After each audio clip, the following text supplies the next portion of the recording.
Hey guys, it's Jules here. I'm actually making this video on my phone right now because I'm at my grandma's house, but I just wanted to film this and update you guys a little bit on something really sad that's happened to me. I had to get my dermal removed, as I'm sure you're like, what is this band-aid on your face? So basically, I guess I'll just tell you the story. My dermal just recently randomly started acting up and getting really red. Not anything too worrisome. Must have been 2 or 3 weeks. Honestly, it's been like feeling like it was gonna reject for a while ever since my chest dermals rejected. It started turning a little bit purple. If you ever had a dermal reject, you kind of know what I mean, where it gets a little bit like you can, now that you can see the foot underneath the skin because that's like really far into being rejected. But like, it just started to get a little bit discolored, and like that was a sure sign for me that it was going to start rejecting. So I had kind of had an idea that it was going to start rejecting, but I really hoped that it would just go away. But I think since I sleep on this side and since I had like a pretty big dermal top in it, I always had my like 3.5, 4 millimeter opals that were kind of, thick compared to being like flush to the skin. I think it pretty much just got irritated, and like long story short, it just started getting super red and almost a little bit flaky. Like the skin around it just looked really unhappy. And I went in, I went into the piercing shop that I got it done. Turns out I got it done 2.5 years ago. Just January, must have been 2012 or January 2013 is when I got my dermal done. So the same person who did it doesn't work at the shop anymore, but I asked their new piercer what he thought, and he just said apparently dermals can get buildup stuck underneath, and that if you take off the top, sometimes it's nice, sounds really gross, but it'll like push out some of the stuff that's building up underneath the dermal. Excuse me. So I took off the dermal top and I just waited, but it just kept getting more red and more irritated, and since it is pretty close to my eye, I was just getting kind of worried, and I just knew that if I just left it, it was just going to keep getting irritated and not get better. And so I just came to the decision that I did need to remove it. Since I am in San Diego instead of back home, I did try and remove it myself because it did start rejecting a little bit more. I could see when I would like pinch it, I could see, kind of where the foot was at down at the bottom. And since I had these 3 chest dermals, this one got yanked out, and these 2 started rejecting, so I just pulled them out myself, and it wasn't hard. So I was like, well, sorry, I don't know what's like stuck in my throat right now, but since my chest dermals weren't hard to pull out myself, I looked online and I saw, you can go ahead and try and massage it out. It shouldn't be too hard. And I ended up getting one of the feet out and loose, and then the other one is just completely like scar tissue was locking it in, because like I said, I've had it for 2.5 years. And so I went in with some really sharp tweezers because I don't have a scalpel or a needle. I know it's super bootleg and disgusting, and I really recommend not doing this at home because if you aren't careful, it can cause a lot of damage. If you go to the shop to have it removed, it's really cheap and they'll be able to do it quickly and honestly a lot less painfully.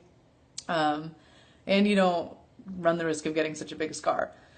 But I didn't know if I was going to go to a shop here, and since I'm not going to be home for a couple of days, I just wanted to see if I could do it myself. Turns out I could only get one of the feet out, and so I just gave up after a while and just came to the conclusion that I was going to have to go to the shop and get it removed. But since I don't really know a lot of shops around here, I was kind of nervous to say the least.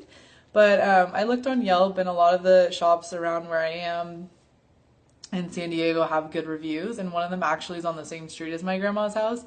So I actually went over there just about an hour or 2 ago and had them remove it. They're all super sweet who work there. It's called Enigma in San Diego, the one on Adams Avenue. And they just went in, and I felt really bad because I didn't even have the top on it. So it's like asking them to do something kind of difficult, but he was super nice. He just screwed on, probably a threaded ball or something so that he could get a better grip. And he ended up having to like cut it a couple times at the scar tissue because I had seen that it was really thick scar tissue. But he ended up having to cut it a couple times, and then he just yanked it out. He kept apologizing, like, sorry, like you're almost done, but I didn't feel it at all. Like the biggest thing that I felt was really just him like pushing, putting pressure on my face. I guess I can show you. This is the first time taking off the Band-Aid. So that's what it looked like. It looks like it's pretty bloody because I just got it done, but you can tell it's not too bad on the whole. And I know dermals, once you take them out, they heal up super quick. It's just when you have the piece of metal in there and your body doesn't want it, it can be really hard to have it heal up, especially for me. So I am not worried about it healing at all. But basically, he just popped it out and put on a Band-Aid, and it was only $10. I tipped him a couple dollars, so $12 total. And they went ahead and took care of that for me.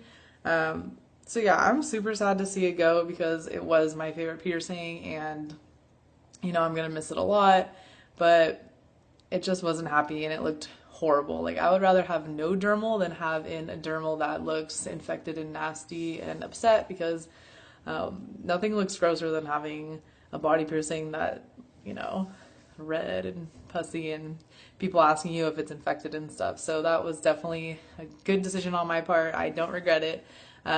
If you live in the San Diego area, go check them out. They're really cool. And yeah, I got a little souvenir. Thought I would show you guys. Isn't that fucking nasty?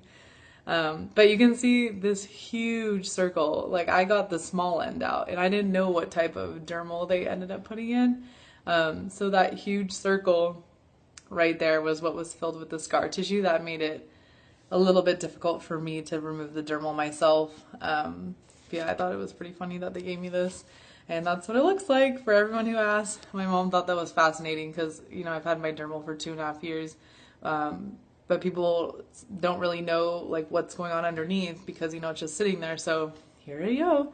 If you're wondering how dermals work, you're looking at it. But yeah, so I'm super sad about that. I am considering getting it redone, you know, obviously once it heals up and stuff. But we'll just see how it goes. Yeah, just wanted to keep you guys updated. Thanks so much for watching. I hope you guys are all doing good. If you have any questions, just, you know, send me a message, write it in the comments, and I look forward to hearing from you. Thanks so much for watching. Bye.